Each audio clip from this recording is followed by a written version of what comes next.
ప్రజాస్వామ్యాన్ని పరిరక్షించాలంటే న్యాయబద్ధంగా ఓటింగ్ జరగాలని మంత్రి పొన్నం ప్రభాకర్ అన్నారు. బీజేపీ ఓట్ చోరీకి పాల్పడుతుందని ఆరోపించారు. ప్రజాస్వామ్యాన్ని కాపాడే ప్రయత్నం చేయాలని పిలుపునిచ్చారు. ప్రజాస్వామ్యవాదులు బీజేపీ అప్రజాస్వామిక చర్యలు ఖండించాలని కోరారు. ఓటు చోరీపై సేకరించిన సంతకాలను రాష్ట్రపతికి అందిస్తామన్నారు. ఏఐసీసీ చేపట్టే ర్యాలీలో పాల్గొనేందుకు మంత్రి పొన్నం ప్రభాకర్ ఢిల్లీ వెళ్లారు.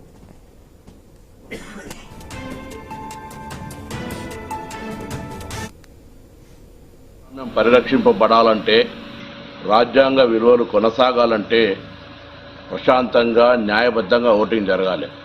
కానీ ఎన్నికల కమిషన్ను తమ తాబేదారుగా మార్చుకొని భారతీయ జనతా పార్టీ దేశవ్యాప్తంగా తమకు వ్యతిరేకంగా ఓటు వేసే వాళ్ళను ఓటు తొలగించడం, ఓటు చోరీకి పాల్పడుతున్నటువంటి పరిస్థితిని దేశవ్యాప్తంగా రాహుల్ గాంధీ గారు చాలా స్పష్టంగా చెప్తా ఉన్నారు.